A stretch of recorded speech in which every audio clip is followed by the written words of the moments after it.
For as long as she can remember, Eva Hand has valued the opinions of others more than her own. In Andrew Meehan's topsy-turvy, beguiling debut 1-star Awake, this turns out to be not very long indeed. Protagonist Eva is suffering from retrograde amnesia and can barely form opinions about what kind of food she likes, let alone how she feels about family, friends and former lovers. After an undisclosed trauma, Eva finds herself in a Parisian restaurant, Gravy, where she apparently works as a kitchen hand. Her memories only go back 6 months. It was more a matter of distinguishing what I had forgotten from what I had never known. Her life revolves around menial tasks in the restaurant, work that Eva relishes as it keeps her from thinking about the abyss. Kindly chefs Sego and sommelier Daniel tend to her like a wounded animal. What or who has caused these wounds is the question Meehan sets out to answer in his inventive, fast-paced novel.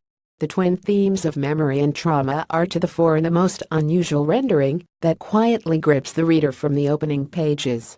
There are echoes of the film Eternal Sunshine of the Spotless Mind with its exploration of memory and loss.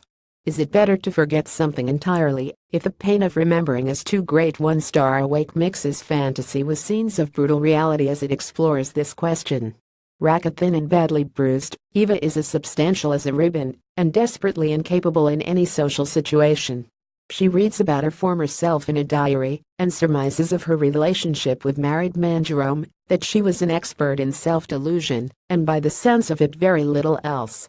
When a chance sighting at a patisserie later reintroduces Jerome into her life, he tells her she was usually drunk when they were together, more out of it than some sad Safari Park lion. Whether Eva can trust the account of a man who is efficient as a mugger is one of the novel's many mysterious threads. From her vulnerable perspective, everyone is a suspect in 1-star Awake. Lover Daniel is by turns thoughtful and needy, meddling in Eva's past without her permission. Sego is uncharacteristically charitable. The hilariously indiscreet psychiatrist needs a refresher on his profession's code of ethics. Even Eva's Irish parents, a source of much comedy, have darker undertones. Her father is of larger-than-life presence, a man who refers to his cancer as Tony Blair, and believes that as a parent he has nothing to answer for. With Eva's first-person episodes, her old diary entries and sections narrated by Daniel in the third person, the book feels busy at times. While it furthers the plot, Daniel's perspective lacks the vibrancy of Eva's voice and ultimately peters out.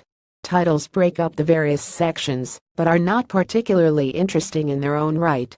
In a novel of multiple twists and surprises, some strands get lost, notably Daniel's relationship with his parents, and the subplot of an immigrant who kills himself. It is Eva's story, or unstory to use Meehan's clever term, that proves the most compelling. Paris comes to life through her reawakening senses. The marzipans entered Left Bank, a city where people live an infinity of sadness. But despite the amount of trauma Eva undergoes, it is humor, rather than sadness, that prevails. Meehan is a naturally comic writer, in the vein of Kevin Barry and Colin Barrett, who sees humor in grim, airless situations. A heated reunion with Jerome is fraught with the past. We made fast work of each other in the end. I think I preferred sex when I was in a bad mood anyway. Two angry people licking the same ice cream. When Eva tracks his wife Ghislaine down and befriends her, and even adopts her name, there is much humor in the circumstances, augmented by Ghislaine's frankness. Convinced that her husband is having an affair, she tells Eva she has problems sleeping tonight. I try to count the muttons. Meehan's short fiction has been published in The Stinging Fly, The Moth, Banshee, and Winter Papers. Prior to writing full-time, he was head of development at the Irish Film Board, where he worked on films including Song of the Sea and What Richard Did. What Eva did, or what was done to her, makes for a gripping plot in 1-star Awake.